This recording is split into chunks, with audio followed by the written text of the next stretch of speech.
we trust them? And I'm speaking specifically from a Tanzanian point of view, whereby we have been told that we have graduated to become a middle income country, while the situation on the ground doesn't feel like we are actually improving. We are also being told that maybe growth is 6-7%, and now we are just at 5%. But people's feeling and also some indicators in the economy don't reflect that. How much can we trust what the government is putting out in terms of statistics and data? And is there a way that can be verified independently? So I'd really love to hear that also from a more regional and a more larger picture sort of perspective. Thank you. I think there was a dispute, for example, in Tanzania with the World Bank and the IMF about some of the data that was being published under the previous government, and there was quite an argument, as Maria, you're probably quite aware of, about some of the data points that were being published. I think Yes. I think there's been a degree of improvement in that, because there's been a rapprochement between the government of Tanzania and these international institutions, multilateral institutions, in particular, because there's been a desire on the part of Tanzania to reduce the cost of the borrowed money. And likes of the IMF and the World Bank are obviously cheaper than commercial borrowing. So I think there's been. I don't know how. It certainly looks more credible than it looked a year or 2 years ago. I have to give the government credit on that front. In terms of your other questions, just quickly, the Kenyan inflation rate, for example, it keeps being reported between 5 and 7%. But I like to go shopping. There is no way the shopping basket has gone up by 5 to 7%. It's gone up by at least 20% in my personal experience, and I'm sure that's the experience of everybody, whatever level of society you're living in. There is no doubt that our inflation rate is considerably higher, or the experienced inflation is considerably higher than the reported one that we are all being given.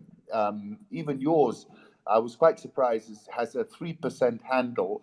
But I think Tanzania has the advantage that you have a better farming economy than Kenya, to be honest, and so does Uganda, which is helpful to some degree, because at this point in time, if you're growing a lot of your own food, you're at a significant advantage compared to countries who are having to import more of it. So I accept your point about our data.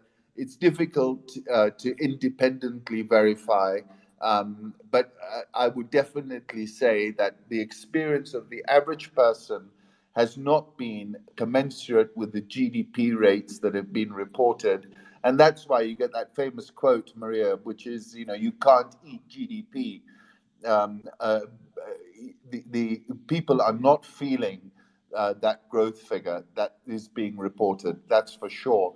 And then poverty numbers that I've seen have shown a significant increase in poverty numbers, percentages in the last 5 years, which confirms to me, the lived experience that people are having at the moment.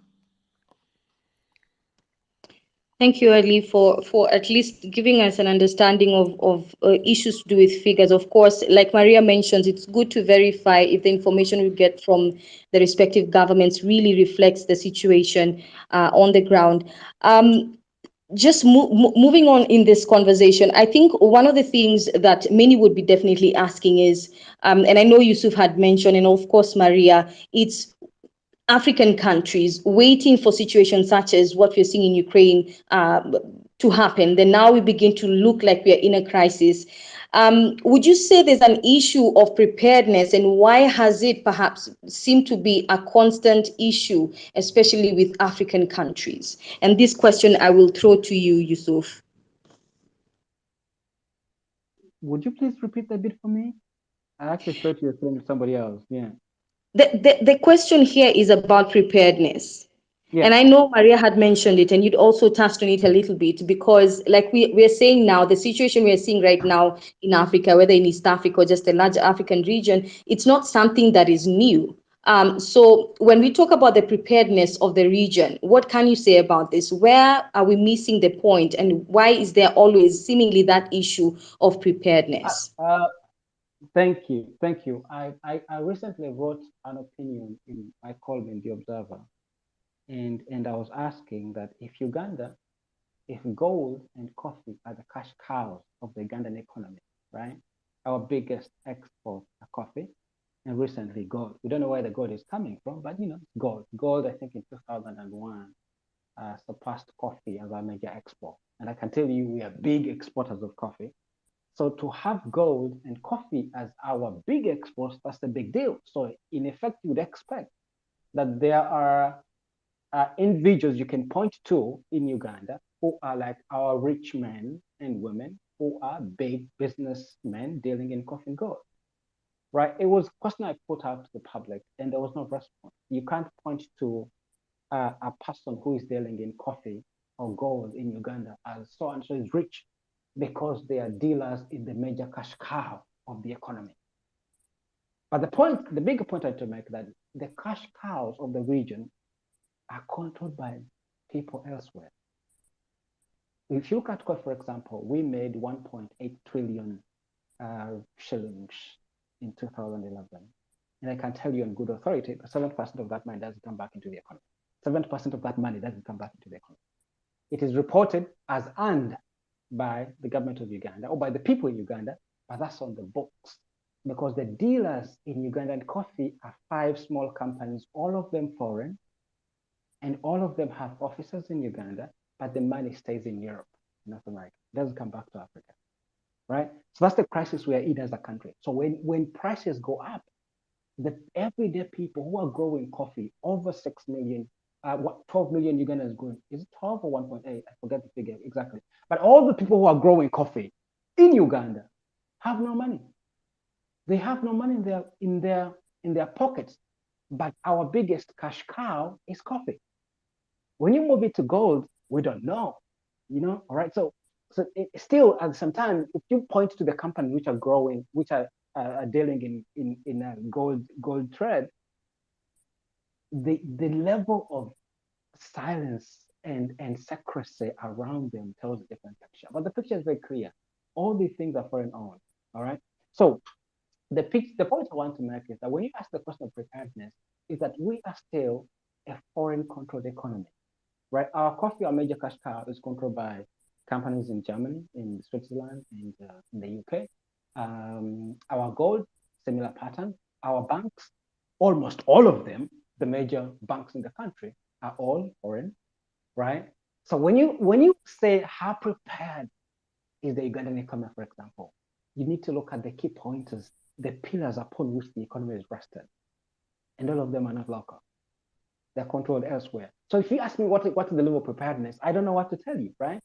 This is why you're gonna realize that when shocks happen in Europe and North America, it's as if we live in Europe, right? But on the other hand, Europe and North America are so cushioned and prepared enough to withstand the shocks that happen in the global economy than we are, because we are in this sort of periphery center arrangement that most of our produce ends up in this place and they make much more money than we do.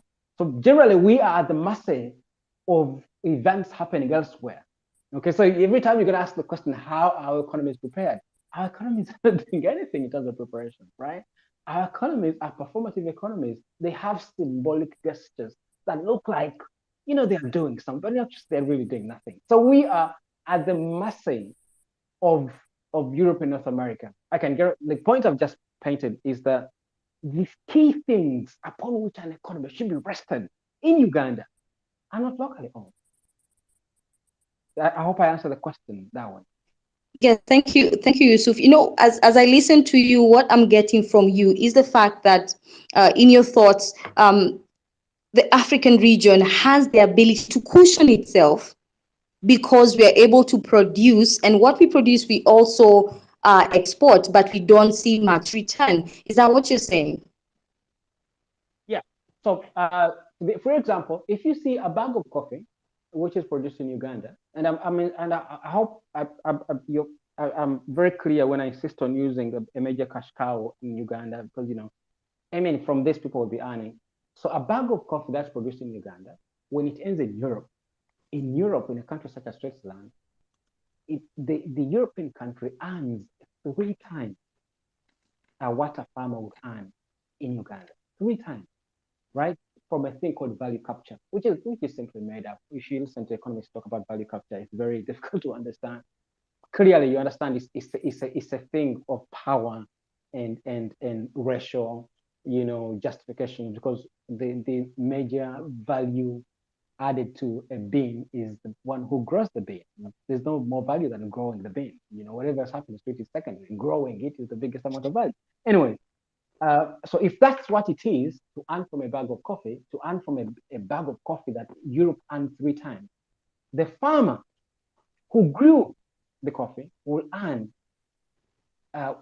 in a way that even what is seen as his income or her income, half of that still remains in Europe. So you realize that what we are producing as locally, in our economies, what we're producing, all of it ends up in Europe. So every time there are major shocks in our homes, we have zero preparation. You even, I mean, you read that degrowth. If people are familiar with the conversion in the degrowth in anthropology of degrowth, 70% of what is consumed in Europe is got from Africa in Latin America. 70%, right? And so Europe benefits from our produce in ways that we are unable to. And before we fix that, perhaps the point I'm laboring to make here is that we still have a colonial economy, right? So if you speak about preparedness and how much we benefit from what the resources we still have a colonial economy, and our leaders have failed on a large scale to make sure that the economy returns home. That this economy returns home. We are crafting this convention about value addition, the trade treaties we signed with Europe and North America. But the bigger point is that we have failed substantially to have an economy that is locally based. So we are never prepared. Every time these shocks happen, we are hit so bad. Thank you, Yusuf.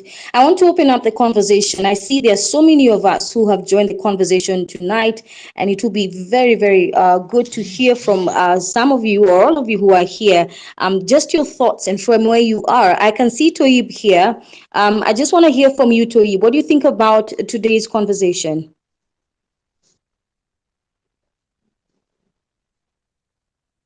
Hi, Leah. Sorry, I lost you there. I'm not sure if it's my network or yours.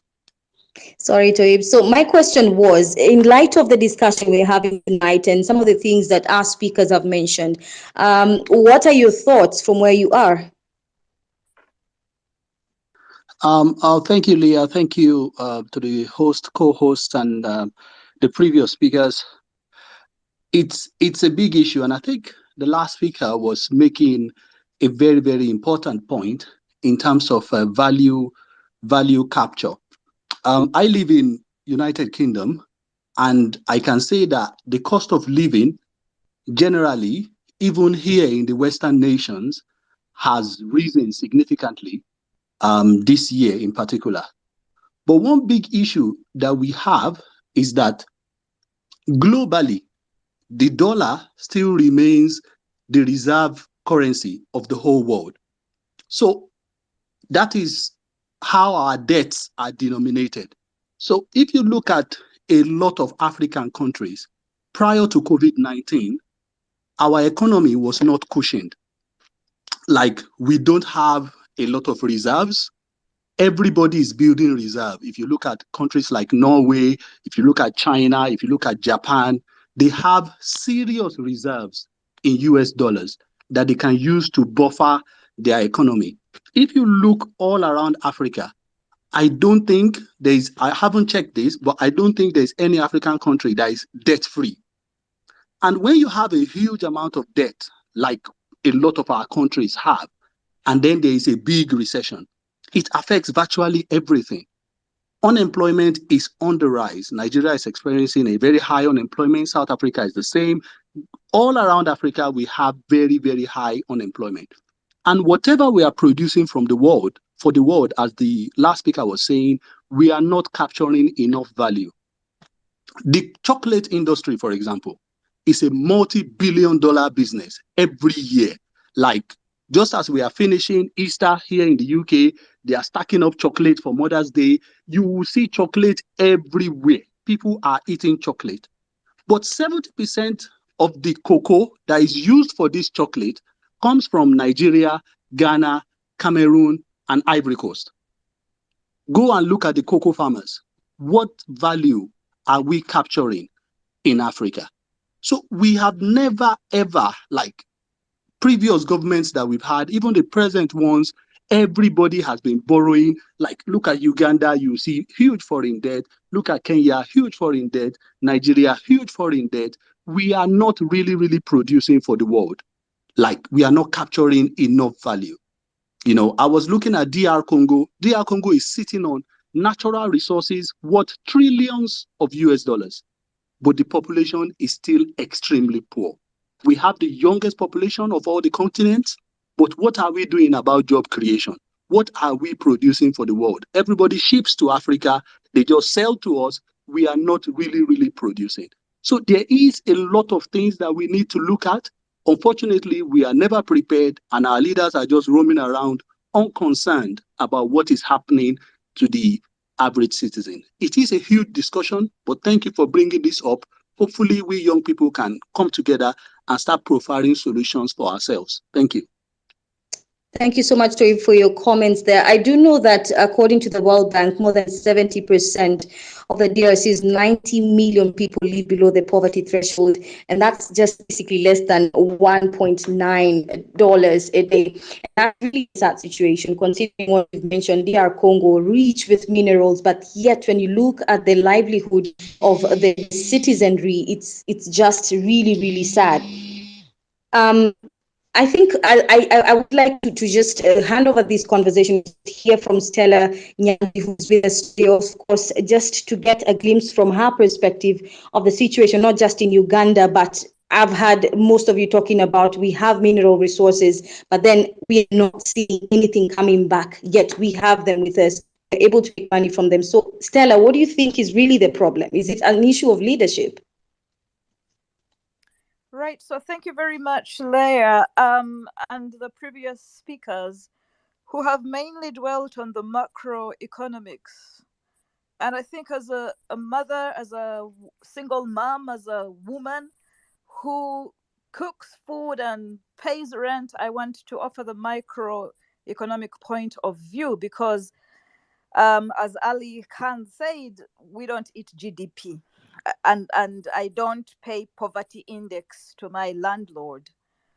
I think that in terms of the cost of living in Uganda, although I'm living currently in Germany, I am sending remittances right now because school fees have hiked up. We are barely a year since the COVID-19 lockdown, where a number of everyday men and women who contribute 1,000 shillings, small currency, towards the big economic picture, were out of work. I know that in some countries such as Kenya and South Africa, that the government provided safety nets and subsidized on general things like utilities, electricity, water, etc. I know that there were food packages given out, and I know that there were also monies given as safety nets for people who are struggling.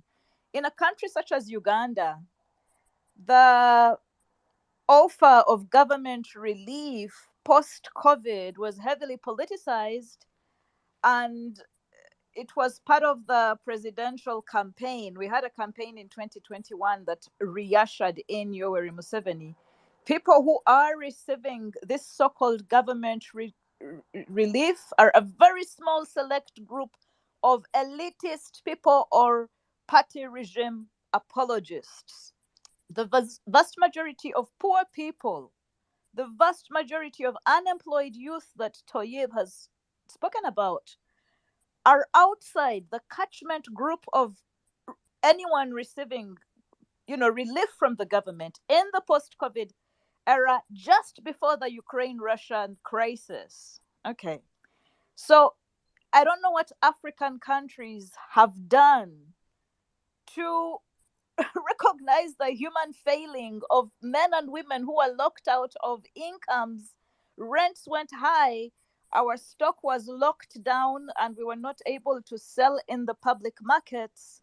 And suddenly, we are being forced to return to the market and perform as if demand and supply were not affected by COVID or by the Russian crisis or by our inept, corrupt, dictatorial governments. And I speak from the position of Uganda, which is indeed a dictatorship.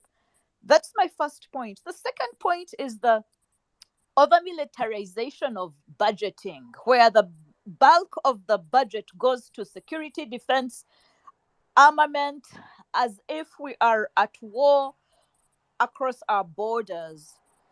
And I think for me that is an abuse of budgetary prioritizing. The cost of living, a public good, a public service that should be given to ordinary citizens, is deprioritized in the name of defense and security, guarding and entrenching a dictator in power. And because of this budget priority that does not put public necessity ahead, public crisis, education, health, transport ahead of defense and the military, mean that everyday men and women continue to bear the brunt of this bad budgeting. The third point of pain for me is that overtaxation. So people have talked about production and this industrialization. We produce raw materials. Many of our African countries do. The countries that have processing plants and industries, kudos to you guys. In Uganda, we mainly are exporters of crude, unprocessed raw materials that don't have enough value addition by the processors or industries. If anything, we are exporting the coffee that Yusuf talked about. We export beans that have been dried, and the processing happens elsewhere where we have exported our raw materials. And on top of that, we are heavily taxed. There have been no tax reliefs in Uganda as far as I am concerned. So Yusuf talked about the banking sector prioritizing foreign interests, who are the vast investors in the banking industry in Uganda. But in spite of all this knowledge, the economists and fiscal policy experts who advise government are not saying anything about reducing on taxing the wealthy, much more than taxing the poor. And so the poor end up bearing the brunt of a heavily unjust, it's obscenely unjust, that the tax regime that we have in Uganda. And I want to say lastly, corruption. just corruption, that those who would perhaps have brought common sense and pain and activism towards economic models and prioritization and projections, those who would have brought the pain of the masses to these sort of economic grids for the future, are in fact benefiting from corruption and are corrupt, and therefore, because they need to siphon from the public purse, often their projections and plans are not catering towards the common good of the public Ugandan citizen. They cater towards foreign accounts where our public funds are siphoned. And so the question about the few who have rising skyscrapers and have huge, guzzlers of fuel at the cost of the poor public is a question that has to be answered around making economic privilege and the language of economics relevant towards everyday people. Everyday people. We need the Ali Khans, the Yusuf Serunkumas, the Toyibs, the economic experts to take on the pain of the nation so that they use their expertise, their training, their skills to make models and advise government with the prioritization of the pain of the masses, as opposed to the prioritization of foreign investors or the prioritization of corrupt rulers and dictators in power. So for me, it is the question of soap, a bar of soap, a plate of food, electricity, water, fuel, education, taking kids to school without a school uniform, without a meal, school teachers who don't have a salary, the post-COVID impacts of our economies, plus the Russia-Ukraine crisis must be taken in the context, brought into the context of the pain of the people. That's important. Thank you, Stella. Maria, you want to say something about this? Yes, I just very quickly wanted to actually bring back the conversation on something very important that Stella has mentioned. And I just want to say that this whole issue around taxation and the fact that there's no tax relief well, I don't particularly in Tanzania, but I think it's probably an African phenomena, is because I think that what you said, government officials are still heavily dependent on the money that comes in through taxes to sustain themselves for the so-called recurrent expenditures. But I would really like to hear more from Ali Khan Sachu about that, because oftentimes we have impressions and fleetingly for us people, but honestly, I'm sure that even the data would support that. We've seen, for example, in Tanzania, the fuel prices are like over the roof. But what we're seeing is the government is saying, oh, we will take some measures and we'll give some subsidies, but you have to wait until the next budget year. Basically saying that we can't do any major things for now. We are not able to take away. We've got 23 taxes and levies on 1 liter of fuel that doubles or almost more than doubles the price of fuel in Tanzania. And we are not hearing the government saying that we will take away, I don't know, out of the 23, maybe 5 levies. You're not hearing that. So it means we're not getting any tax reliefs. What does the data say? And what is it on let's say, on a more professional level that may reflect what we're seeing and what we're talking about with Stella? I'm sure So Ali Khan can firstly, give us. Okay. yeah. So firstly, I agree with what Stella's saying, and I agree with what you're asking. This was confirmed by Adesina of the African Development Bank, who described the average African citizen as the most highly taxed individual when you do a comparable with internationally. So we are currently being very heavily taxed, I believe, in East Africa. You correctly said, for example, with fuel here in Kenya, half the price is actually government taxes. So, and you're describing the same situation in Tanzania. The problem is, however, something that I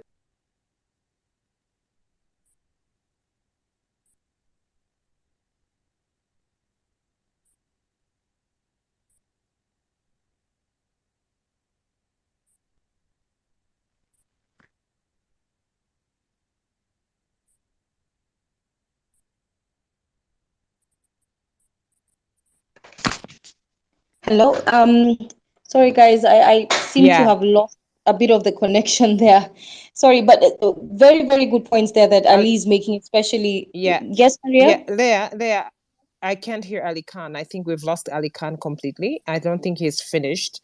So what I would suggest for Ali Khan is maybe to leave the space, or just to leave the speaker, and then maybe come back and request again the mic. He had not finished his point about Adesina, basically the head of the East Africa Development. Yeah, okay. Oh, you're back, Ali Khan. That's good. Okay, we can hear you now. Okay, sorry, but I was just making the point that Adesina spoke about this specifically, saying that we're very, very heavily taxed as Africans by our governments. The other problem has been our governments have borrowed a lot of money, and they need to be making very big interest payments, and essentially have got very little fiscal room left They've spent the money, they've borrowed the money. In most cases, they've spent it, and now they're having to pay interest on it, and therefore are struggling to give any relief measures. And this is going to be further become a bigger problem because our currencies are also weakening. So the amount of debt we owe is growing as our currency gets weaker. So, I agree with, we've got to look more innovatively at how we tax people. I think our tax rates are way too high. I think if they reduce tax rates, they in fact over time would collect more money because it would incentivize people. And it's been shown to do that in many parts of the world. I think the other point that everyone was making, I think from Stella to whoever's spoken before, was really about value addition and about beneficiation. That as Africans, we are benefiting. Our ratios of benefit for what we're producing are pathetic. A cup of coffee when I was in London, I was paying something like £3, which is in Kenya shillings, nearly 400 shillings for my coffee. And I can guarantee you that that coffee, I was buying East African coffee. I dread to think what the return was to the farmer.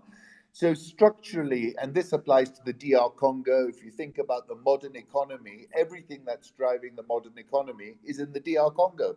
Without those minerals, the whole thing would come to a halt.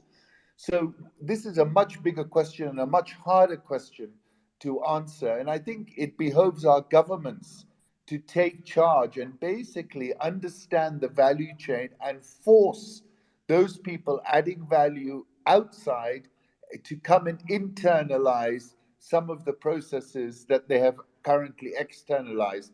And we need to be able to do that. And I don't see any of our governments, I don't see, for example, Shishikedi getting on a plane, going to see Tesla and saying, hey guys, you need all my cobalt or whatever. I want to see a factory here in DR Congo to do some of the value addition. And I don't see our leaders playing at that level. I mean, it's a question of picking up the phone, sitting in front of these people, who are the end users, and saying to them, this is what we want to see you do. So I think, that is another point that we've got to really have higher expectations of our leaders in terms of what they're delivering back to the economy. I have a question, because let me say this as a journalist, because we have covered many of these stories. Sorry, guys, for that. I don't know where it's coming from, but here's what I'm asking. As journalists, we've covered these stories for a long time. When we talk about DR Congo, the resources that DR Congo has, and the fact that this is a rich country, if you look at it from the resources perspective. But then in terms of revenue collection or money coming in from the resources, the minerals that are there within the country, I know you've mentioned the president is there, but we're not seeing the president doing anything about it.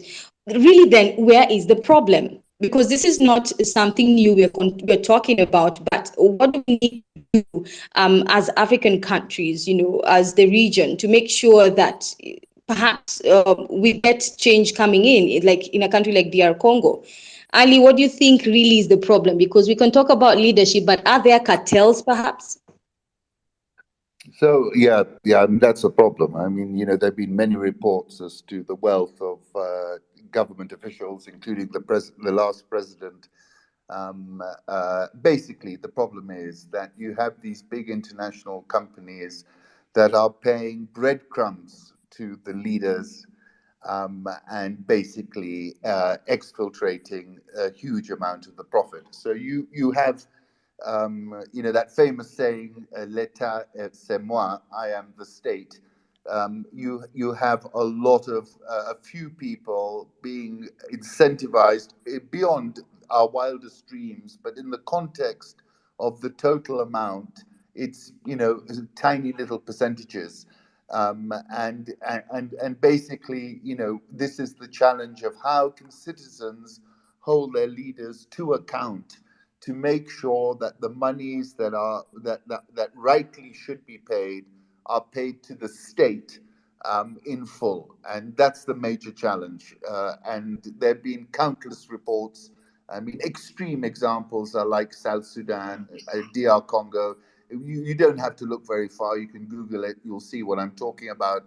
And basically, billions of dollars has gone missing.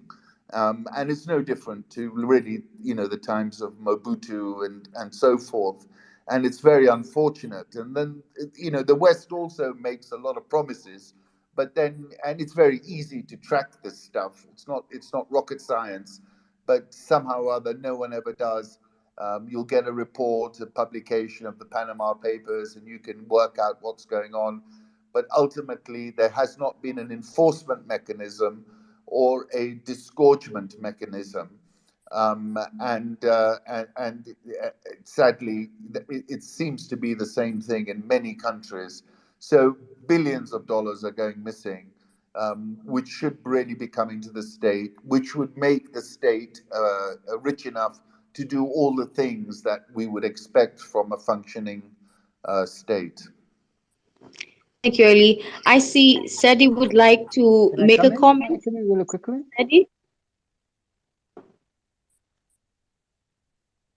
Sadi, go ahead.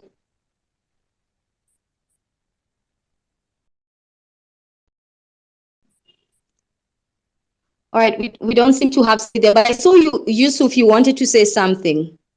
Yeah, thanks. I'm listening to Stella and just the most kind of the one who has just spoken before you gave the mic to me. We are still barely scratching the surface, right? We are barely scratching the surface, and I hope I can persuade our listeners to see that, when you say we are highly taxed, you don't say taxed by who. We are taxed by our government. But are they really our government? Are they our governments taxing us? No, it's not our governments taxing us. The former Minister of Finance in Uganda, a very well-respected economist, Professor Ezra Ruma, wrote a piece in 2019. It was published in an online publication. Later, The Observer republished it, where he argued that before Africans own their means of production, before Africans are able to generate capital internally, they remain slaves. And in that piece, he says something interesting. He said, when you go to the Bank of Uganda, the Central Bank of Uganda, you will find more Europeans, World Bank and IMF consultants than you would ever find them anywhere else in the country. It's the country which has the the biggest number of experts from these big organizations advising our sort of subaltern banks on what to do. So in the 1960s and between the 1960s and 1980s, governments were run as a business, right? If you look at a country which is as endowed as Uganda, as endowed as DRC, why are governments not doing business so that they can earn profit? It's because the World Bank and IMF argued that government should get out of business and leave it to the private people, right? We were just coming out of colonialism. We didn't have those many people who can actually do those businesses. On the flip side, when you come to Europe and North America, Stella Nyanzi lives in Germany. But if you ask who owns DB, for example, the amount of money that goes into the German railway transport system is a lot of money. If they're owned by an individual, he'll be the richest man in the world. It's owned by the government. It's a business owned by the government. Who owns the underground? The underground in London. It's a government business. You look at Gazprom, for example, which is doing business for Russia.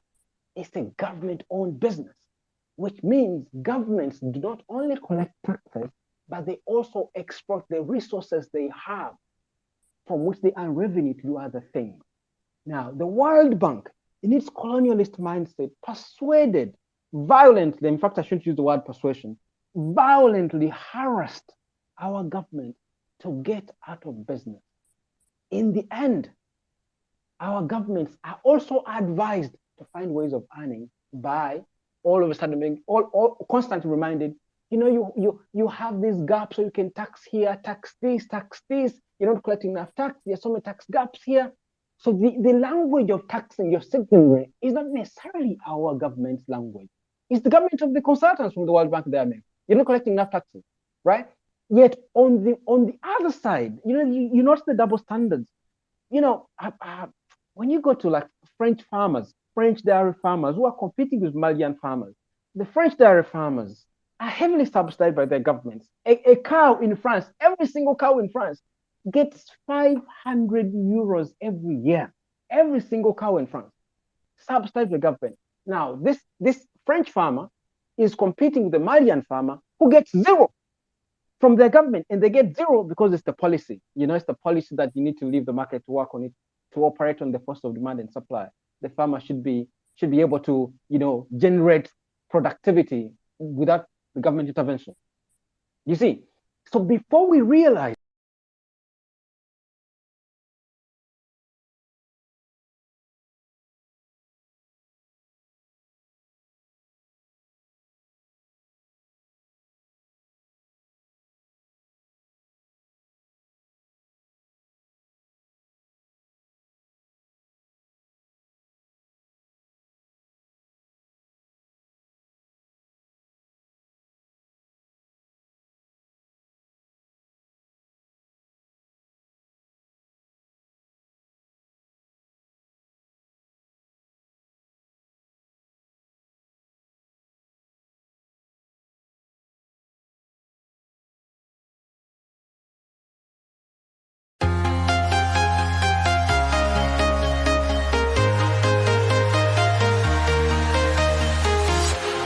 walking alone, the streets are empty.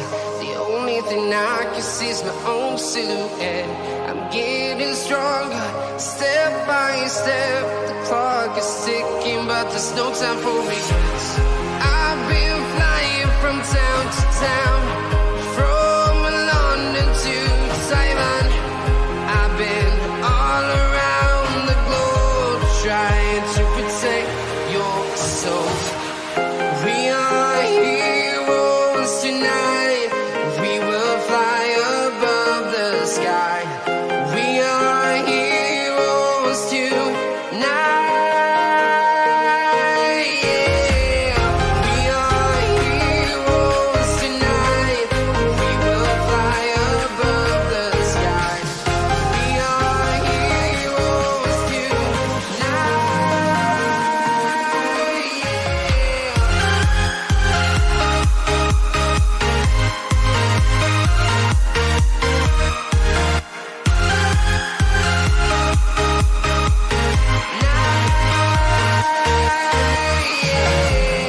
Feel like a dynamite, ready to explode right up in the sky.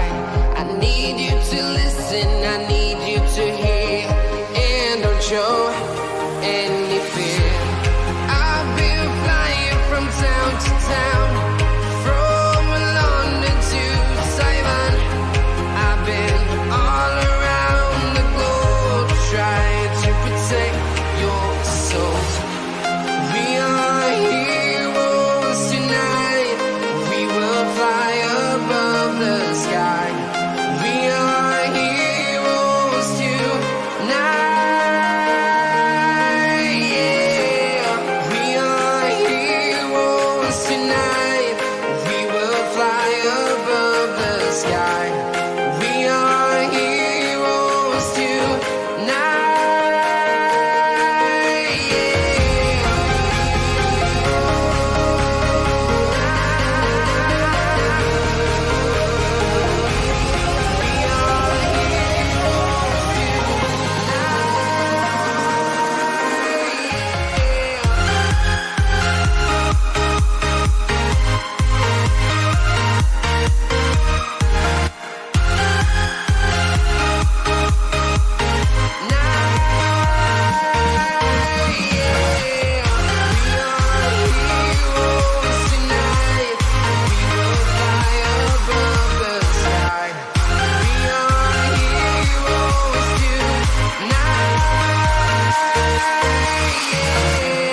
I've been flying from town to town, from London to Taiwan. I've been all around the globe trying to protect your soul.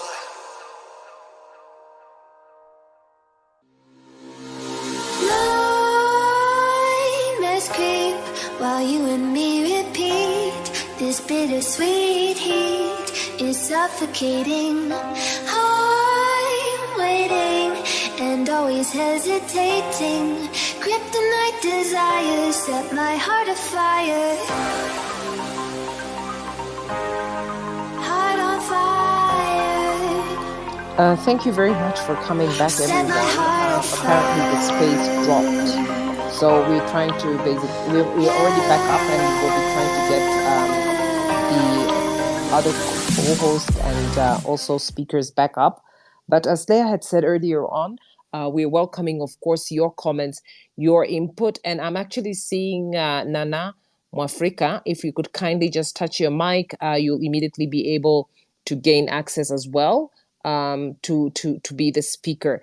And if you have any request, in case you're very new to space, then I would like to recommend that there is the microphone, which is on your left hand, and it's written request. So if you touch that mic, it's going to send a request whereby the host will be able to add you, and you can then gain a chance also to speak as well in the space and to give your opinion on the whole issue around the cost of living in East Africa, especially in the light of the current global economic situation.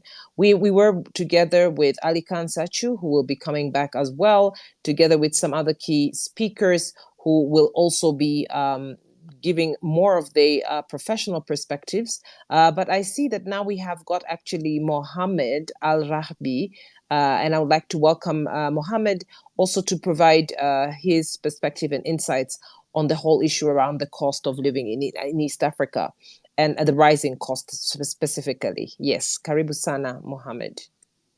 Asante sana Bi Maria. Assalamu alaikum. Alaikum I hope everybody is well here. My perspective is more about opening opportunities for East African, if I may say, especially in agriculture, farming, supporting SMEs in East Africa. And here what I mean by this is about exporting opportunities for East African companies in Oman. And I think this is a field which hasn't been invested in, hasn't been explored enough. For me, I see that we already have a structure in Oman. This is where I'm from, where we have the largest population of Swahili speakers out of the world is in Oman. And I believe also the largest population of Baluchi speakers, and Hindi is widely spoken. Of course, English is a second language in Oman. So the trade across the Indian Ocean, especially between Arabian Peninsula and East Africa, I look at it, should be revived. And I think the export of coffee for some East African countries is more to Europe than Arabian Peninsula. I'm thinking even why we don't have even a free trade agreement between Oman and East Africa. Talking about Swahili speakers in Oman, I was born in Oman. I speak Swahili fluently. My parents were born in Zanzibar. Swahili speakers here in Oman are in every corner. If you talk about logistics, government departments, aviation, businesses, owners of SMEs. Some of the biggest businesses here in Oman are owned by Swahili speakers. So is it easier for you to export, let's say, your produce? Is it to a country where there's somebody speaks Swahili, or to a country where you would speak to somebody and up speaking to him in French or in English language? It is easy if you speak to somebody in Swahili. Imagine, I visited even farms in Zanzibar a few years ago, embe farms, mango farms, and I went also to Bagamoyo also. And something which has really struck me, and I was very positive and thrilled about it, the most delicious ananas or ananasi or pineapple, for them who don't know what is ananasi, in Bagamoyo. And I was taken to a beautiful farm, and I was told this farm are managed or owned by the uh, growers or the female or women farmers of Bagamoyo. I was surprised. So I was with my host there, Omani host, but he's living in Tanzania. And he said to me, okay, you know what? I'll prepare a box for you. Take some of our ananasi to Oman. And I went to a couple of supermarkets. I mean, I'm talking about a supermarket where massive hypermarkets, they have 5, 7 branches here. And I went to a purchase department and I dropped a box on their table, like those actions you see in the film. And the purchase manager say, "Why are you here? Why are you throwing this box on my table?" I said, "Well, my friend so and so asked me to come and say, yeah, he phoned me. Okay, please bring a plate. Let us cut some of these pineapples." The moment they tasted those pineapples, they said, "We usually export large quantities, tons, thousands of tons from the Philippines or from the Far East, and this is in East Africa, and we don't know about it." Also, we have juice shops here in Oman. I just want to share a good example. We have juice shops here in Oman. A shop where you can stop and buy a juice and ice cream. They have from time to time Indian mango festival, Pakistani mango festival, and these places get packed because they have ice cream, they have juices from those countries. Another idea: how about exporting from Kenya, from Tanzania, from Zanzibar to Oman? I remember driving in Pemba, and I see youngsters, people selling side by the side road, and it's very, very cheap there. I went to some farms also in Nguye also, and I went to some farms where people don't sell mango. They say, well, just take as much as you want from your farm here, or we can make you juices all day long. These are really, really great opportunities which we can export it. All of us remember the visit of Fulkis Salama, our royal support yacht. They visited Zanzibar and Dar es Salaam, and Mombasa. And I remember the scene they met even with late President Magufuli. In that video, President Magufuli, in front of the cameras, he said, "Tizama hao wanajua Kiswahili zaidi kuliko mimi," hao Arabu. And those are ministers. And believe it or not, those ministers were handpicked by late His Majesty Sultan Qaboos bin Said. He picked them, and they were there, and they were instructed to speak only Swahili with the officials in East Africa. Right now, our Oman Investment Authority, OIA, is exploring investment options in Zanzibar, and OIA already signed a MOU with the government of Zanzibar in January this year. And according to them, the authority, they will study the feasibility of a project to rehabilitate, develop, and operate the Malindi tourist port and develop the waterfront, as well as transfer the commercial activities from the current port to the new Mangapwani port. The only people who would understand investment in East Africa from this part of the world, especially from the Arabian Peninsula, or let's say the Middle East, nobody like Omanis, because we have this emotional touch for us about East Africa. And I remember retired Undersecretary Maithal Mahrouqi, Undersecretary of Ministry of Tourism. One of her videos, she met with the Zanzibari officials in 2017. And she was talking in Swahili. This was on TV, and she said, "We will use our ability. We have Oman Air that travels to Europe and that travel to East Africa. We can work together on campaigns." For me, having saying this is a free paid advertising and PR campaign for East African countries where you don't have to pay for it. What does it need? It needs sort of a think tank committee, a serious people from all the countries. We need people with a follow-up agendas.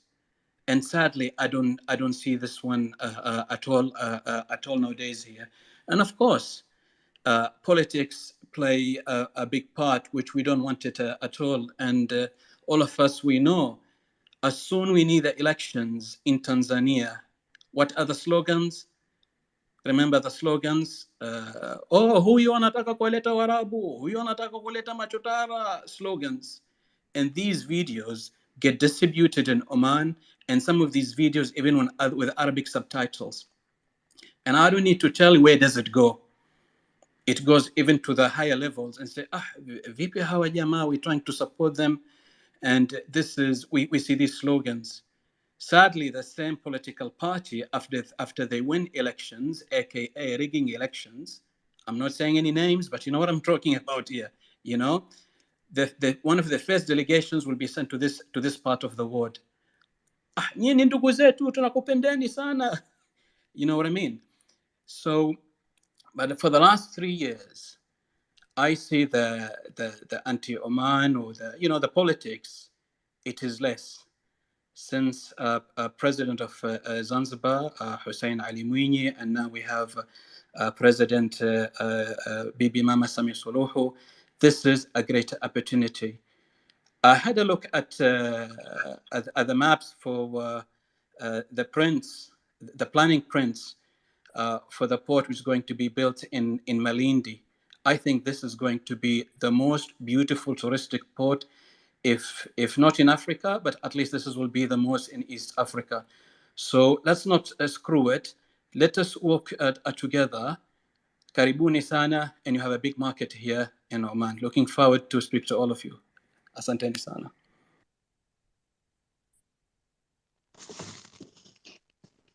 Thank you, Mohammed, for those wonderful comments. I just want to open it up further to the people who are here with us on this discussion. Your thoughts about the cost of living. I know we've talked about many things. We've talked about governments. We've talked about the fact that it's not that Africa is poor. Africa is actually rich. But how do we translate this richness into profit?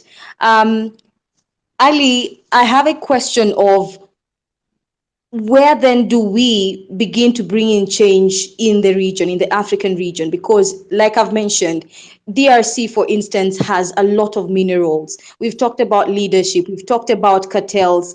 So then where does that place us? How can we move out of this?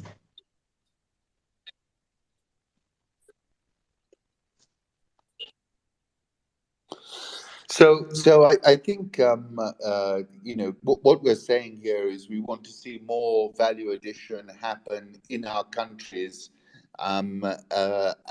before we export. So we want to stop exporting raw commodities, raw minerals. We want to see more value addition happening in country. In order to do that, we need a bit of joined up policy making and joined up thinking. So, for example, somewhere like the DR Congo, look at the size of that economy. It should be the same size as Brazil. It does not even have a stock market. So the first thing, I would be looking to do would be creating, for example, a stock market in DR Congo and saying to all the big mining companies that are mining in the Congo, you've got to come and list your shares at our stock market. You've got to also now tell us what plans have you got. We understand that you're making electric cars. 99% of the demand is outside the country. We can accept that your factories will be in those countries where there's the demand, but we want to see more value addition in the other phases of the value chain. And so I think, we've just got to think differently. As that famous CEO of Apple said, think different. And we've got to look at creating the architecture which then compels these companies to do more in the countries that they are operating in. Glencore, Trafigura, all these companies are operating on the continent, but they're under no compulsion to look at creating more value in our countries. To give you one example, Germany makes more money in coffee than any African country, or in actually the entire African continent, and they produce no coffee. So why is that happening? Why are we allowing that to happen? Why can't we be doing the things that the Germans are doing in Germany, creating product, for example, around their coffee, and creating more value for our farmers? So I don't think, I think the template is out there. I think, we just need to have a will, and we've got to find a way of disincentivizing some of our leaders from just doing deals which mean they get very wealthy at the expense of their citizens. And I think there is a template to achieve this. I think also looking at markets, there have been solutions. For example, Rwanda has done very well in agriculture. It's creating value, it's exporting to China. Um, it's using this Alibaba digital platform. There's been a tremendous increase in income. So it's very doable. It just needs, a little bit of joined up thinking. And it also needs our policymakers to understand the key elements that are needed. Um, and I think if we can do those sorts of things, then definitely we will have more value sitting on the continent. Thank you. I can see one of our listeners today called Guido, who seems to have something he wants to say. All right, I'll just move it over to Yusuf. Let's hear from you, Yusuf. Thank you. I wanted specifically to respond to what Ali Khan just said. And, the language of value addition is not our language. The problem is not that African countries are unable to add value. The problem is that we are already trapped in a system which does not allow us to add value. Even if we did so, we would still not benefit the way in which Germany benefits from our coffee. The Review of African Political Economy recently published a piece on how, or specifically on coffee, how Germany, Switzerland, and the UK benefit way much more from our coffee than we do, than say Ethiopia, Kenya, Uganda, the countries that are actually growing coffee. And it has nothing to do with value addition. It has everything to do with value capture. How do you capture value? Where do you say the value is here? And value is politically decided. It's not a thing about value.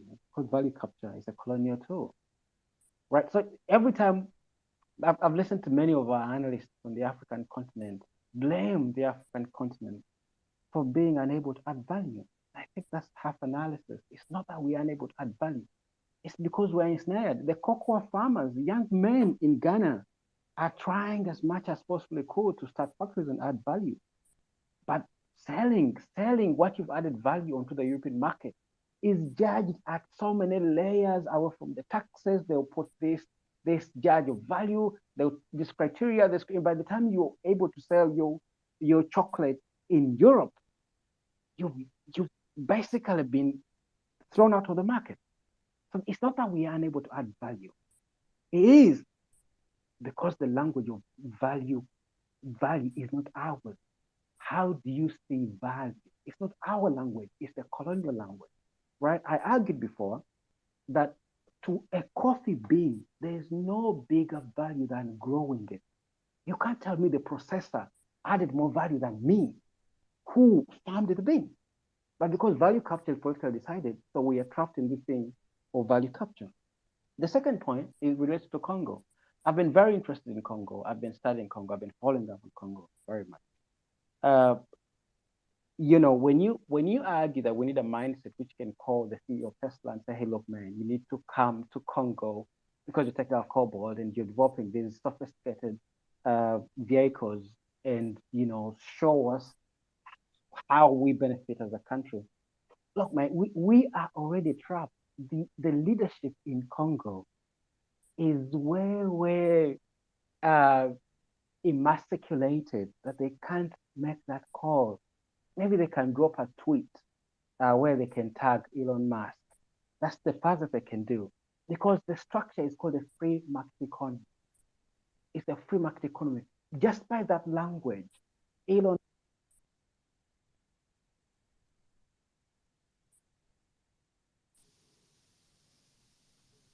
Am I still there? Yes, go on, Yusuf. Yeah. I was talking about Elon Musk. You hear me say that? Yes, Yes, yes. Yeah. go ahead. So the layers and layers between the Shishkedi and Elon Musk are way, way major. That the system is so structured that it's a free market economy. Elon Musk cannot sit down because he's at the extreme end. Right? So the channel of communication is way convoluted because of the structures that have been put in place by our colonizers who still want to take risks from our economy. I've said before, if you read the studies, 70% of our resources of the stuff that's consumed in Europe comes from our country. They put in place structures which enable that to happen in ways that we're unable to do it. I mean, we are mired in violence. I keep asking for my graduate work, I studied Somalia. You look at a country such as Somalia, right, with a wonderful shoreline, the marine resources are huge. Why is that country still mired in war for 30 years? Why would such a country be pushing democracy when they actually want stability? Why do they have a democratic conversation before talking stability? Right? Because we've been given these epistemologies which we engage, which are not ours, right? So the original point should be, why would Shishkedi make a call to Tesla? Shishkedi should just say, no, we are nationalizing our mining, and so it should be only exclusively Congolese companies which are mining these resources. You know, you have a guy called Dan Gatla who owns almost 80% of Congolese mines. Why would Dan Gatla have access to all the Congolese mines?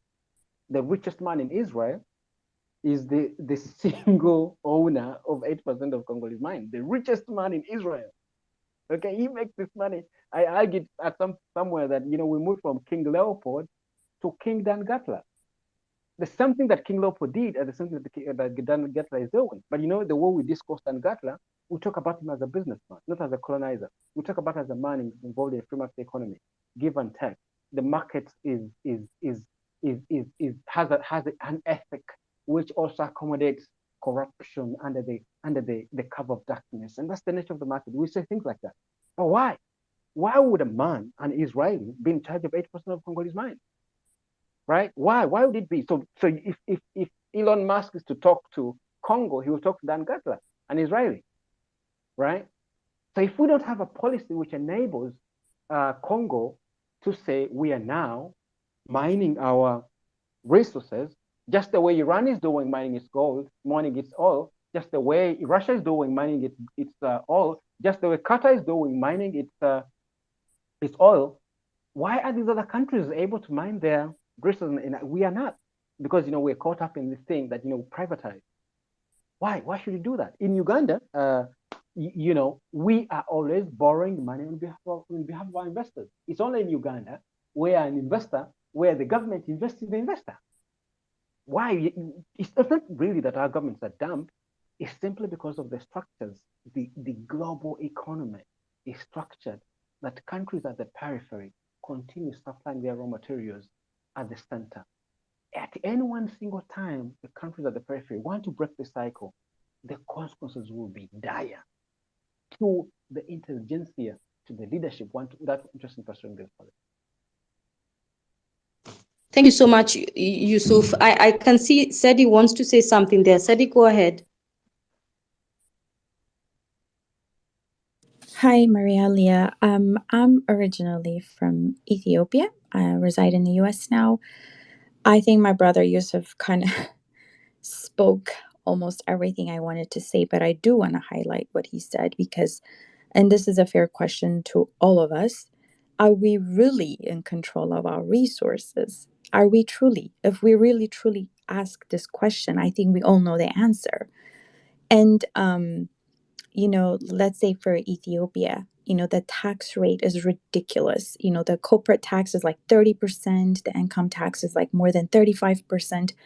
For people who have not had any income raises, even with the inflation of what's happening. But my challenge to most of you, even I had to get that study and understand what is the problem? I really took time in understanding why is this vicious cycle for all of Africa and all of us actually, for us to not to actually survive this craziness.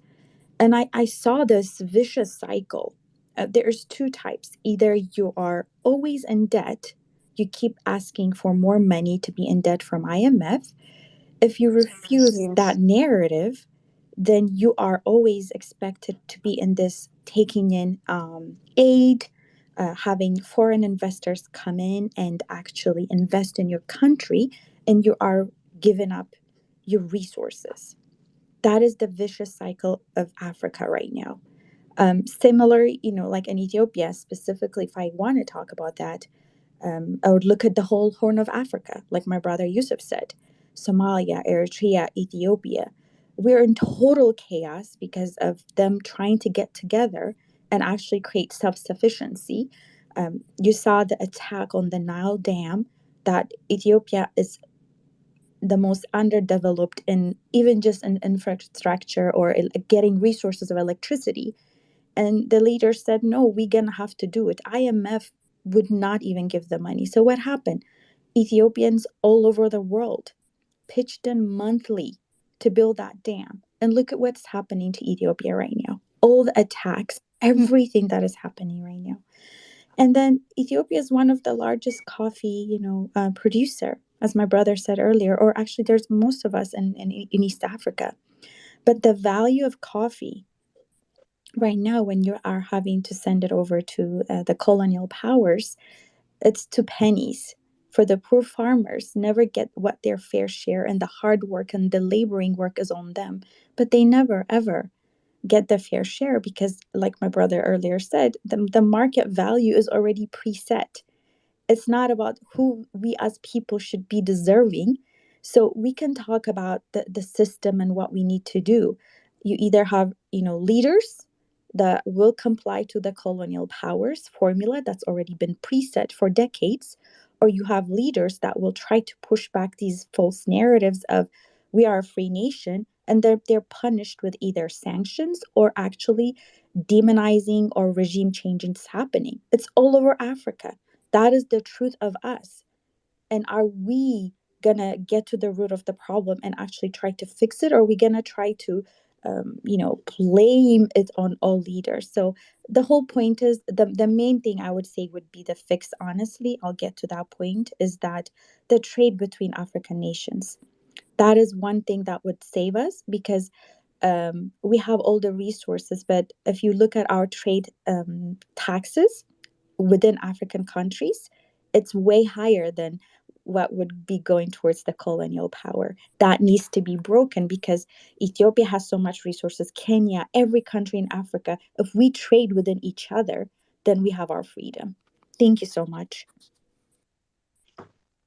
Wonderful thoughts there, Sadi. Thank you so much. It reminds me of a comment I saw online of someone talking about taxes, that perhaps if the African countries were just to reduce their taxes, then that would create more liberty for financial muscle, economic development. But again, you mentioned, how then do we break away from relying so much on the West? How do we capitalize on the resources we have and work together as a region? And that's a question I will pose to you, Ali Khan. How do we break away from over-reliance on the Western countries?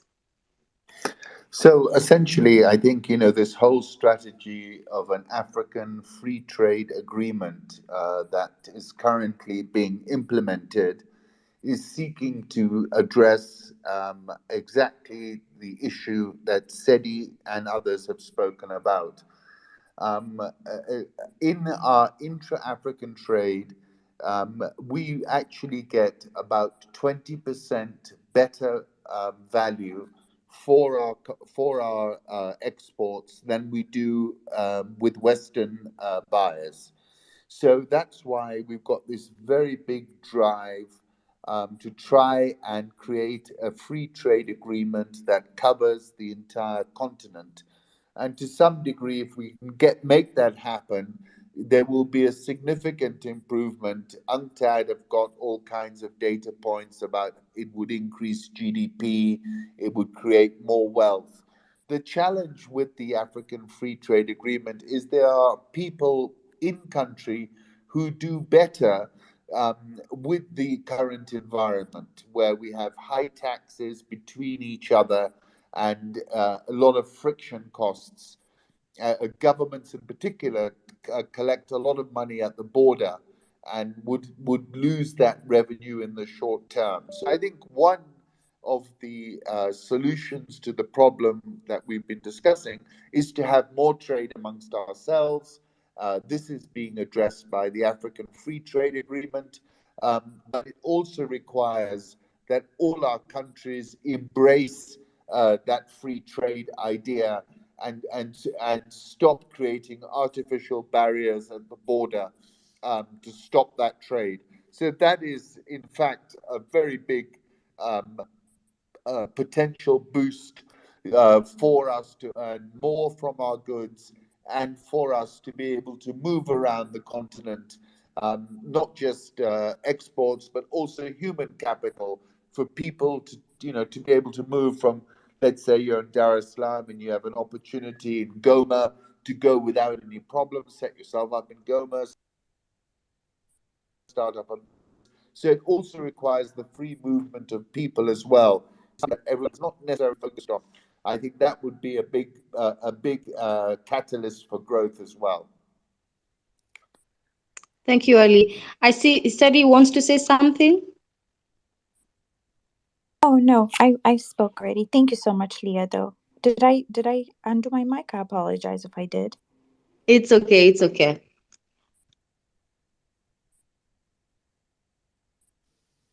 Yeah, thank you, Aldi. I think that was very good. And I saw that Stella was actually clapping for the African Continental Trade Agreement. And that's something that maybe I think we can even have a specific space around that, because I think it is a very broad topic as well.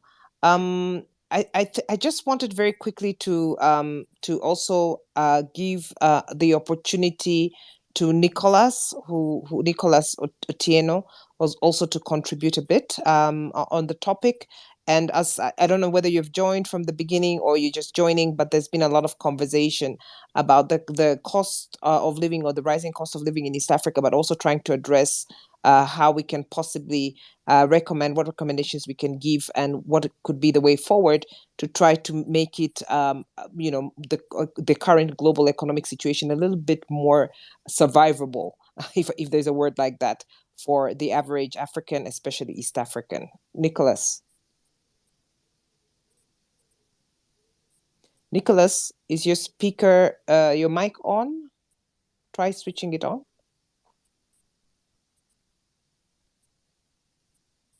Okay.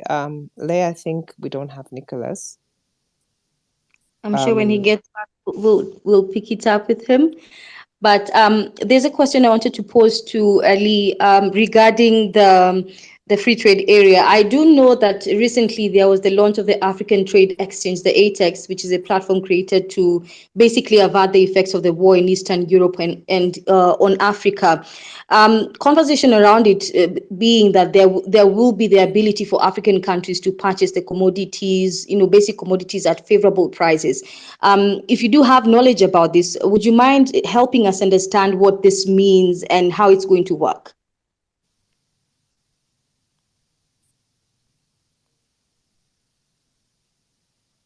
Ali, can you hear me?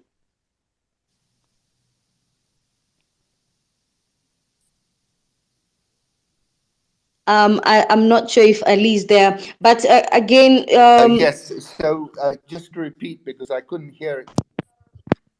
If you don't mind just repeating the question again, I didn't hear you clearly. No problem. Sorry about that. So I know you've mentioned the African Continental Free Trade Area, and just recently there was the launch of the African Trade Exchange ATEX, a platform created to avert the effects of the war in Eastern Europe on Africa.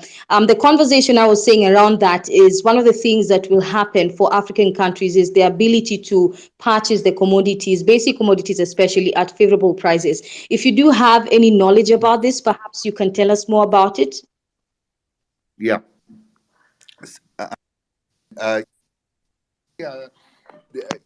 the idea with the African Free Trade Agreement is that, the theory would be that, for example, if there's an overproduction of wheat somewhere in West Africa, that should be, instead of being routed into the global markets, that could be routed more easily and more favorably. If we reduced the tax, there would be zero tax on it.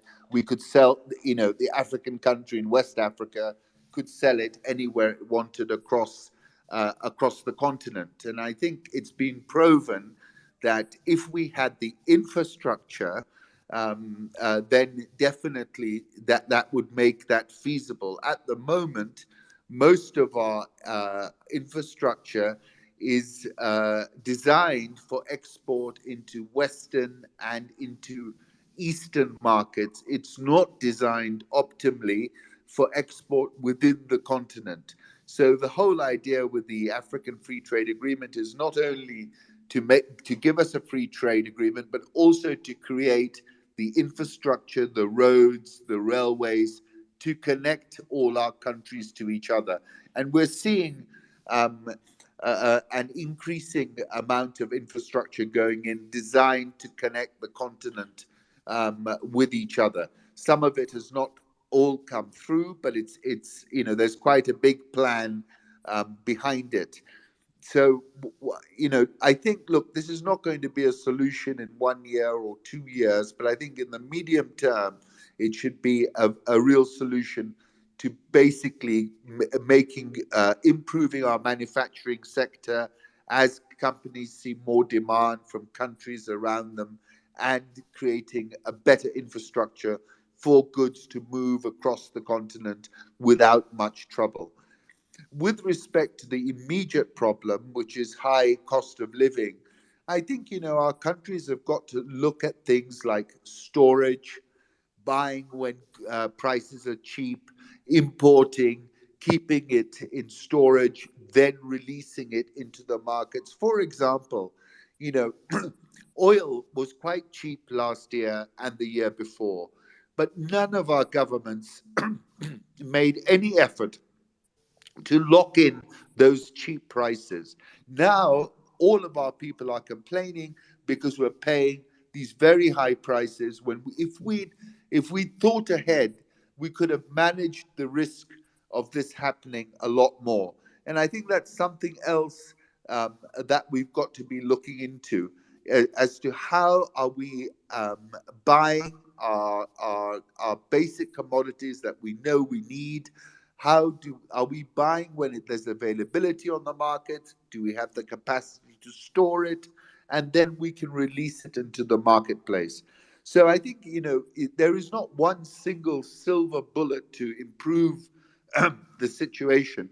But I think, we can see that there are areas, increase regional trade, increase intra-African trade. That's a no-brainer, but requires a lot more infrastructure. Look at ways of beneficiation that can work. I know one of your previous speakers, Yusuf, I think, was saying just nationalize everything. That typically doesn't work because we are operating in a global economy. The consequences of nationalizing everything, first of all, we don't have necessarily the competence to do that in one shot. And secondly, I think you have plenty of ways to skin the cat. If you want to skin the cat, you've also got to be a little bit more subtle than just taking over absolutely everything. The negative reaction to that would be very, very high.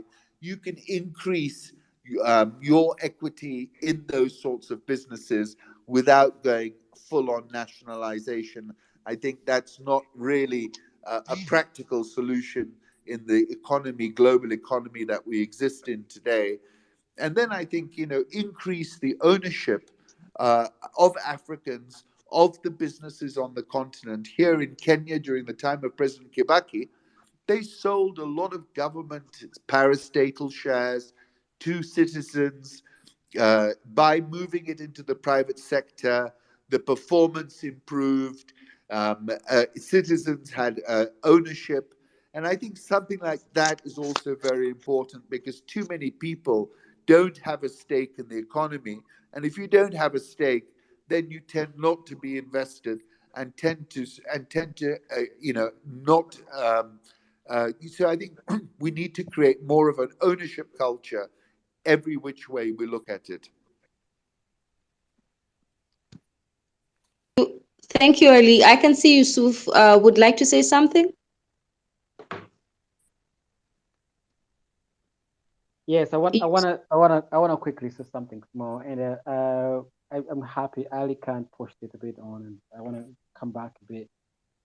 Uh, Ali can said I didn't well I said nationalize, but perhaps I meant to say government should come back into exploiting the resources of the economy, not necessarily maybe to a great degree, but perhaps the best illustration I can give is the example of what happens in Europe, right? Like, farming in Europe, for example, in France, the French dairy farmers are heavily subsidized by their government. They get, if you count, it's 500 euros every year. Every cow, if you have so many cows, you're gonna get 500 euros for every cow. And I say this on good authority.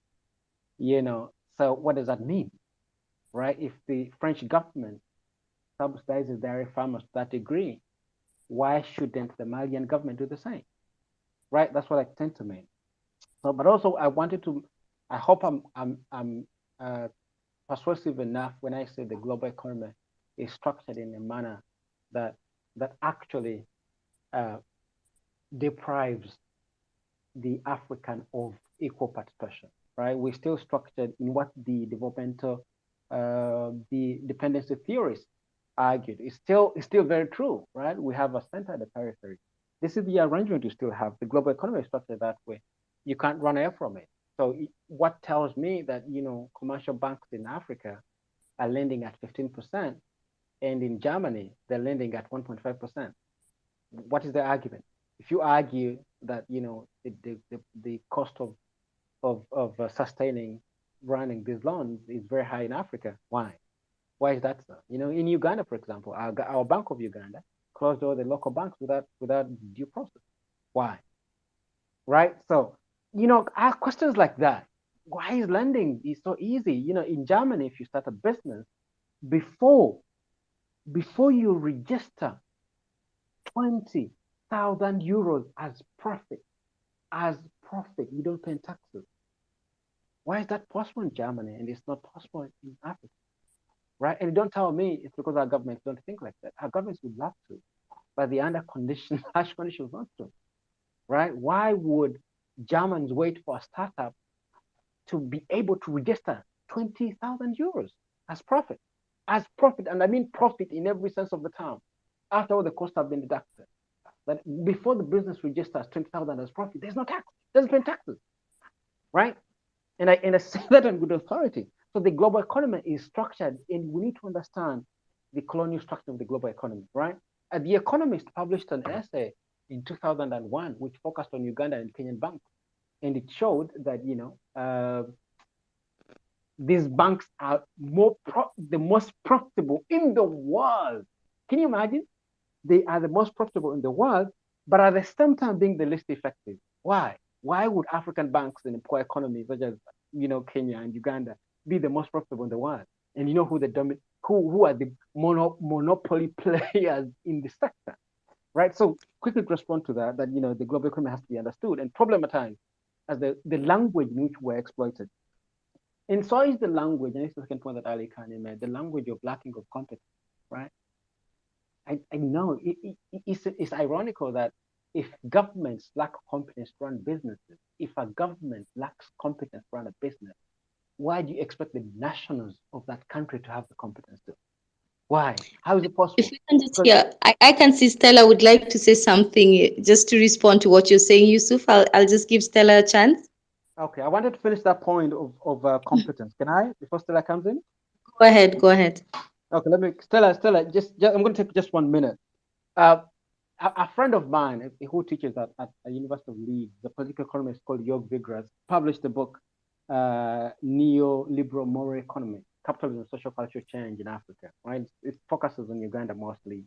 And he examines what the argument of governments lacking competence. And he said something interesting in that book. He found out from his fieldwork that in the 1980s, when our governments are being kicked out of business under the structural adjustment, IMF and World Bank auditors had to forge accountabilities to show that our governments were not working. Professor Suruma said the same thing. Our former Minister of Finance said the same thing. They were being forced. An auditor would enter a bank building, like the sale of UCB in Uganda, the Uganda Cooperative Bank, the Farmers Bank, to come out and declare the bank incapable on forged documentation.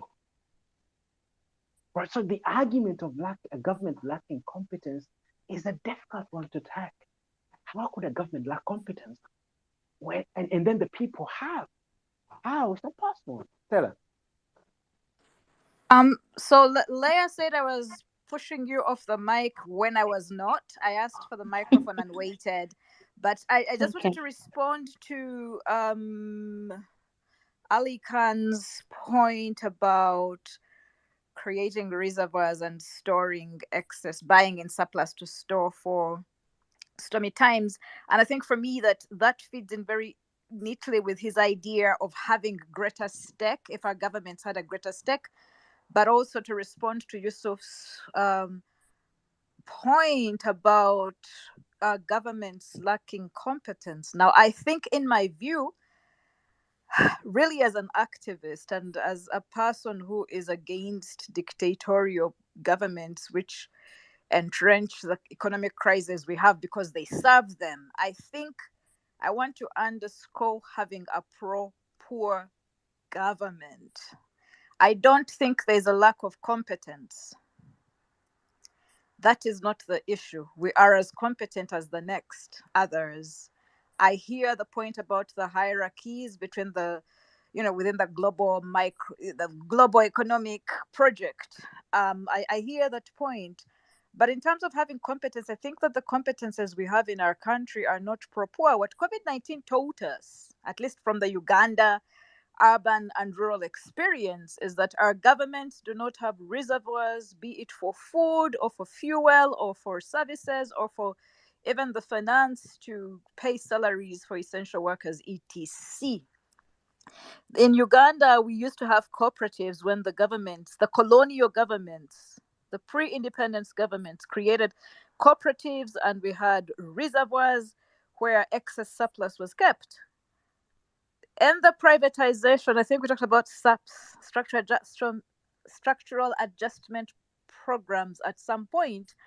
In that moment of IMFization and the bastardization of our economies, we lost our collective, communal, centralized reservoirs in Uganda because of privatization. Now, I think for me that, again, we cannot have a good cost of living. We cannot have economic planning that caters to everyday men and women if the governance, if the politics in a country does not prioritize pro-poor people, and the neoliberal capitalist talk of profit.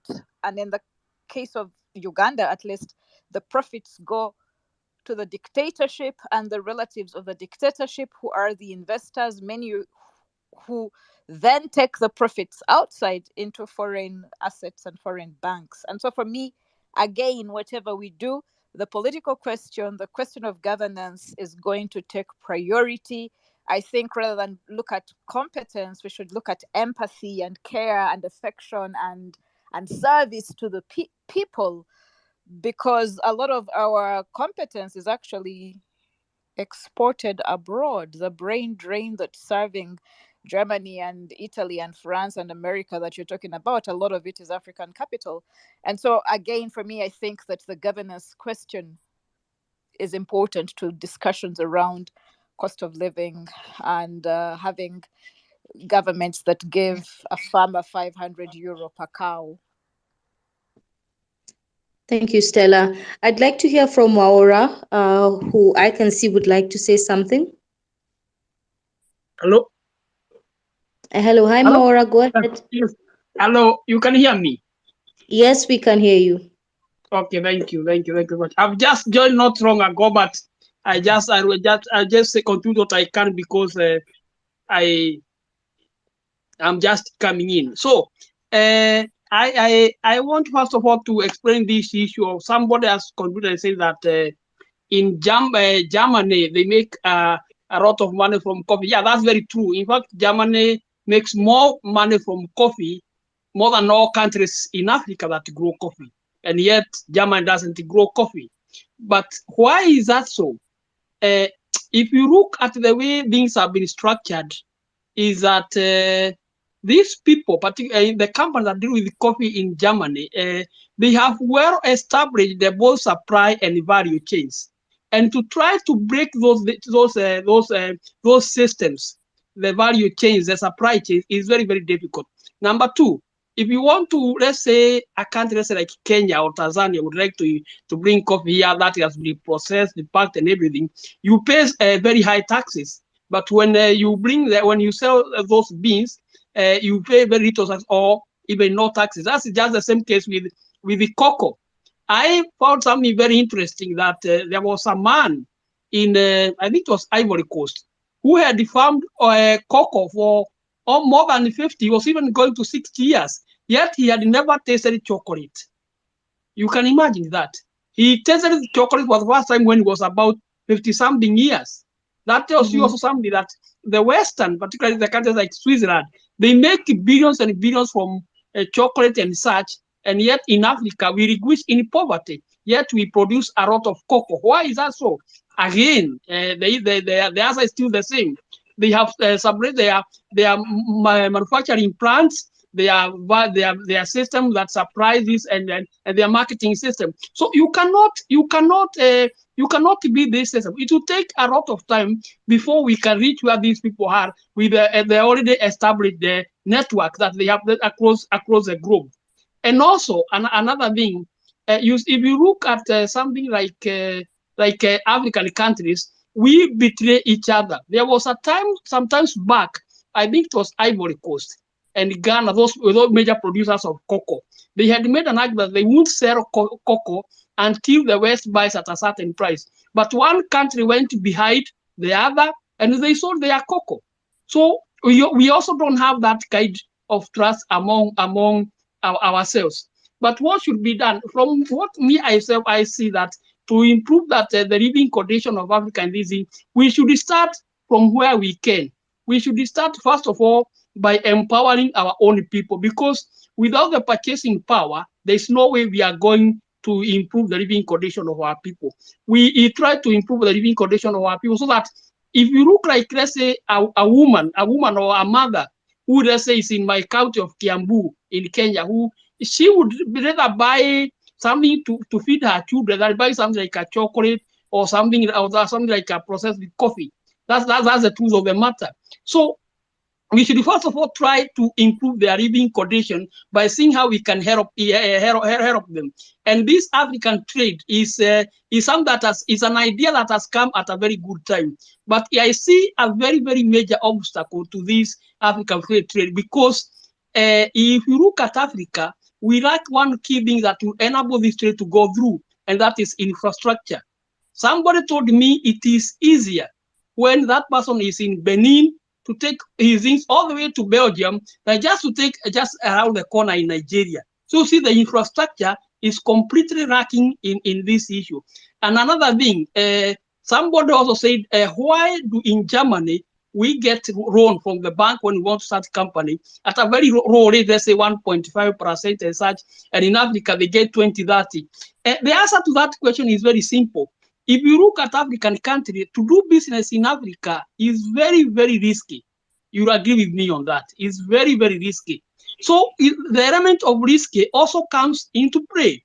So most African countries are not stable. You see, like the killings that are going on in Africa, say in Ethiopia, you see in DRC, in wherever. So to give a company money to start a business, it takes a lot of risk. So I think this is a factor that they consider. But if you look here in the West, let's say, like France, Germany, Switzerland, or whatever, the atmosphere is a bit cool, so the risk is not all that high. And I think that's the reason as to why they are able to rent at at a very low rate. That's my thing of it. Maybe somebody can see it from another angle, but from my perspective, that's what I see. Just a minute, Yusuf. Let me finish. Then you are going to talk.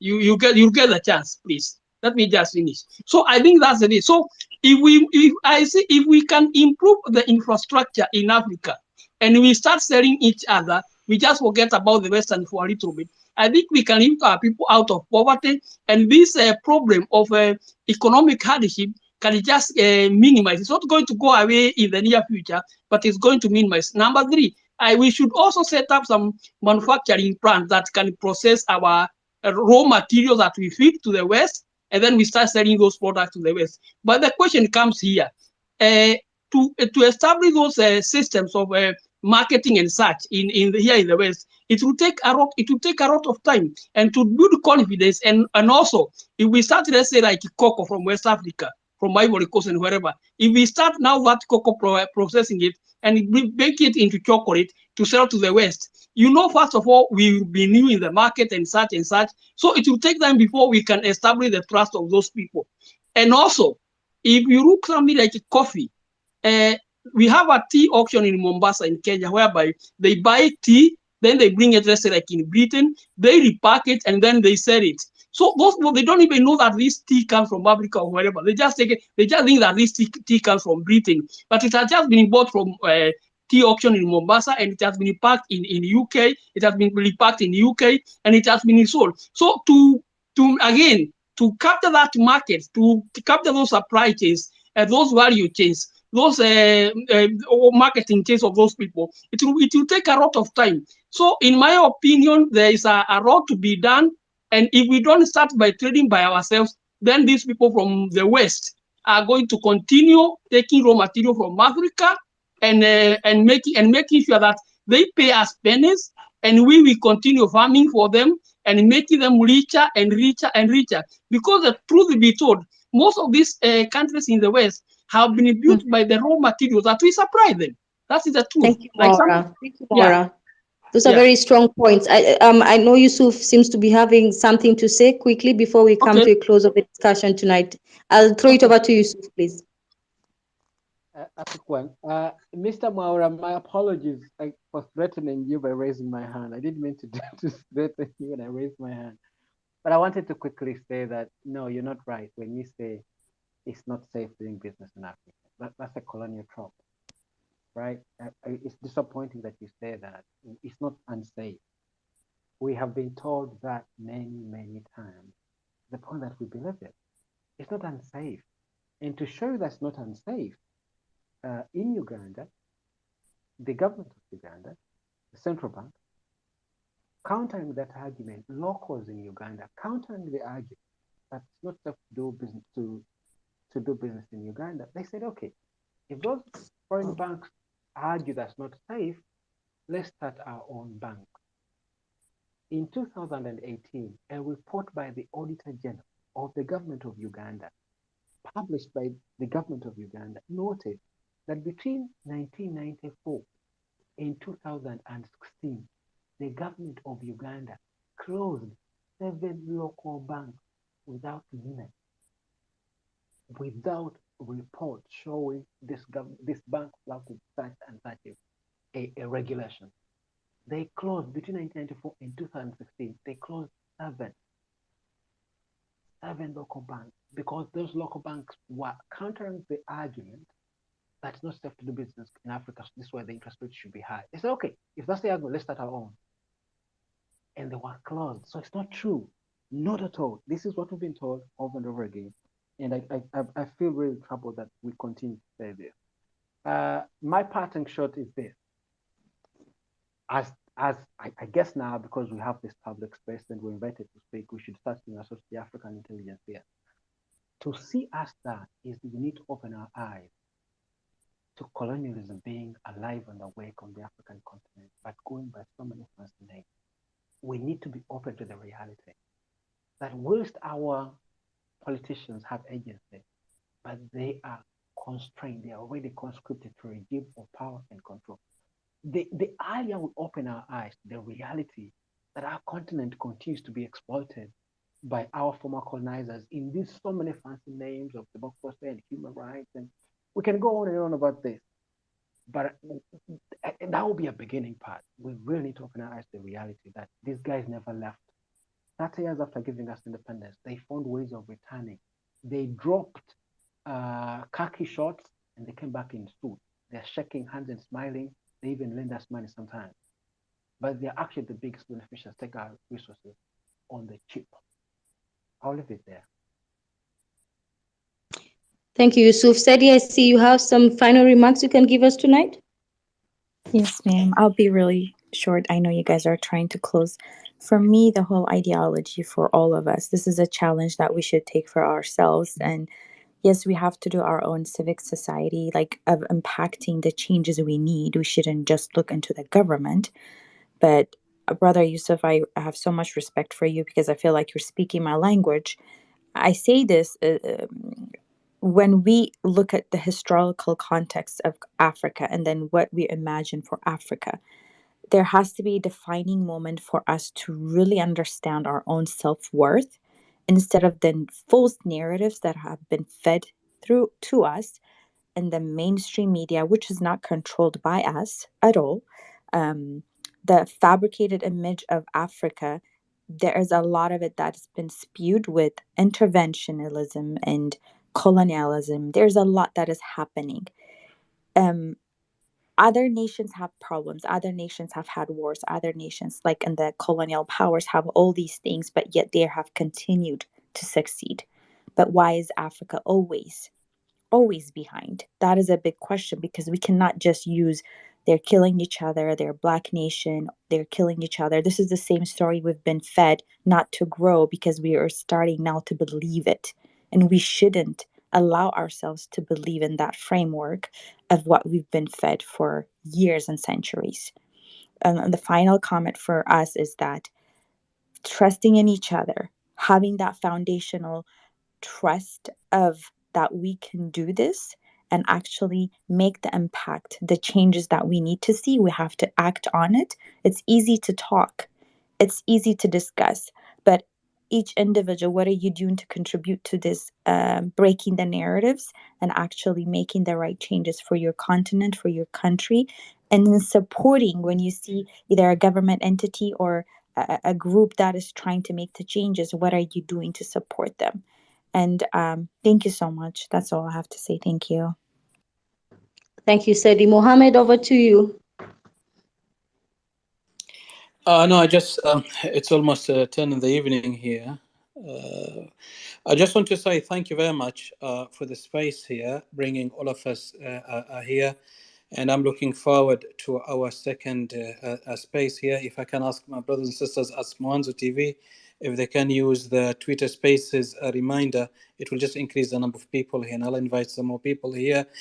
Very good stuff we discussed here. Looking forward for the second space. Asante sana. Thank you, Mohammed, and thank you for gracing us with your presence. Ali Khan, we've had a very long conversation. Everyone has said much about today's topic. Ali, what would be your parting shot? And just one thing I want to hear from you. Is there hope for Africa to be, so to speak, divorced from the Western countries and be able to work together with trust and with a keen vision of working together towards developing our countries? So, in answer to your question, I would say, look, we don't want to divorce the Western countries. We want to have multiple relationships, and the more relationships we have, the better outcome we can create for ourselves. I do think we have to stand on our own feet, and definitely a huge benefit will be derived from the African Free Trade Agreement as long as all of our presidents and policymakers get with the program. And my final point is that, I think our greatest promise was in this discussion. I think you see there is so much human talent and human capital. And I think it's high time our governments made space for our citizens to be able to be part of the governing process, because I think there's so much talent, as we saw in this Twitter space, for our people now. to get into positions and make better decisions at the government level. I think, governments are getting static. They need better ideas, and I think it's our citizens who are going to deliver those better ideas, just like you've delivered this platform for discussion.